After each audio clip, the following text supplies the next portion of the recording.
হামলা হয়েছে। হামলাটা কে করেছে? হামলাটা মেয়েরা করেনি, হামলাটা করেছে এনআইএ। গদ্দার জানে হারবে, তাই লোকের বাড়ি গিয়ে গিয়ে কোথায় একটা চকলেট বোম ফেটেছিল 2022 সালে, আর মধ্যরাতে গিয়ে যদি মহিলার বাড়িতে গিয়ে অত্যাচার করে, গ্রামে ঢুকে গিয়ে অত্যাচার করে, তা মহিলারা কি করবে? শাখা বালা পরে বসে থাকবে না মাথায় ওড়না দিয়ে বসে থাকবে? তারা তাদের রক্ষা করবে না, তাদের ইজ্জত, তাদের সম্মান? তুমি রাতের বেলায় ঢুকে যাবে বাড়ি বাড়ি, তৃণমূলের সব বুথ প্রেসিডেন্টকে গ্রেপ্তার করতে হবে, তৃণমূলের সব এজেন্টদের গ্রেপ্তার করতে হবে। ইলেকশন কমিশনকে দিয়ে আমরা চাই ইম্পার্শিয়ালি কাজ করুক। আমরা বিজেপি ইলেকশন কমিশন চাই না। রাজ্যের অফিসারদের চেঞ্জ করে দেবে।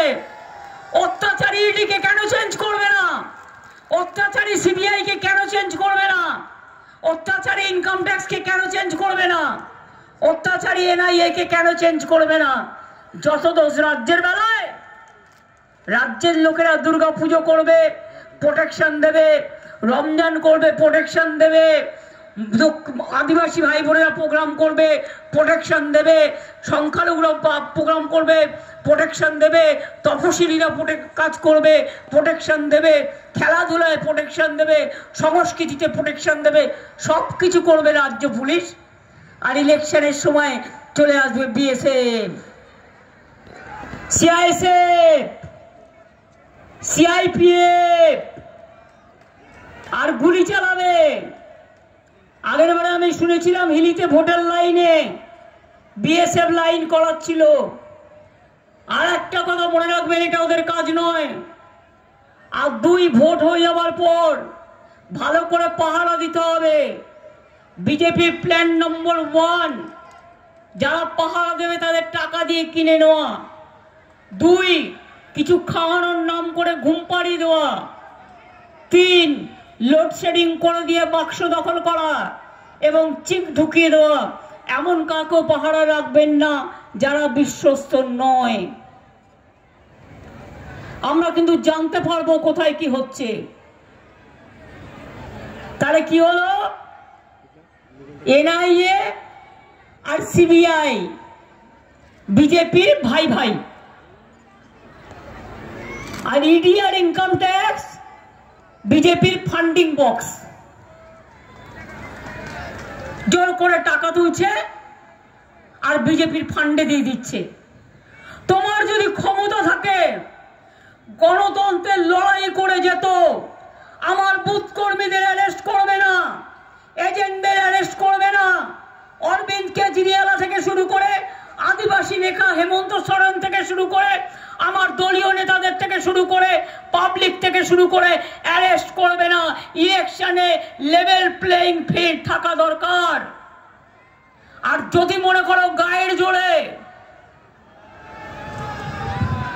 ওই আপনাদের এখানে কুশান্ত বাবু, আপনাদের ওখানে গদ্দার যা বলবে তাই করতে হবে, তাহলে জেনে রাখবেন ভারতবর্ষের গণতন্ত্র পৃথিবীর সবচেয়ে বড় গণতন্ত্র। 130 কোটির দেশ আমরা। বাংলাদেশে ভোট হয়েছিল 15 কোটির দেশ, পাকিস্তান তারও কম হবে। আর ইন্ডিয়া সবচেয়ে বড় পৃথিবীর মধ্যে। আমেরিকার পর চীনের ফাঁসি করে, ইবি করে, সিবিআই করে, এনআইএ করে, অ্যারেস্ট করে, বদমাইশি করে, ইলেকশন দখল করে, সেন্ট্রাল এজেন্সিকে দিয়ে আজকে ডিফেন্সের স্কুলগুলো দিয়ে দিয়েছে আরএসএস কে। আমি জেনারেলি আরএসএস নিয়ে পড়ি না। আজকে আপনারা কোথায় দাঁড়িয়ে আছেন? যত আর্মি স্কুল দিয়ে দিয়েছে আমি দেখলাম সংবাদপত্রে সংঘের লোকেদের। তারা কি শিখবে? সব রেল স্টেশনগুলো গেরুয়া করে দিয়েছে। একটা কোভিড ইনজেকশন কত দাম, তাতেও প্রধানমন্ত্রীর ছবি থাকবে। আমাকে বলছে আয়ুষ্মান করতে। কেন করব? আমি 9 কোটি লোককে স্বাস্থ্য সাথীতে জোগাড় করি, সাহায্য দিই। আর আয়ুষ্মান করলে শুধু 1 কোটি লোক পাবে, তাও অর্ধেক টাকা রাজ্যকে দিতে হবে। সবাই পাবে না। সাথী প্রাইভেট হাসপাতালেও চিকিৎসা হয়, প্রাইভেট মাল্টি সুপার হাসপাতালেও চিকিৎসা হয়, গভর্নমেন্ট হাসপাতালে বিনা পয়সায় চিকিৎসা হয়। আমরা পরিবারের মাকে 5 লক্ষ টাকার বছরে স্বাস্থ্য সাথী কার্ড দিই। আর এবার থেকে আমরা আগেই বলেছি, পরিযায়ী শ্রমিক যারা বাইরে কাজ করে তাদের আরেকটা করে আলাদা স্বাস্থ্য সাথীর কার্ড দেবো, যারা বাইরে কাজ করে, যাতে তাদের স্বাস্থ্য তারা রক্ষা করতে পারে।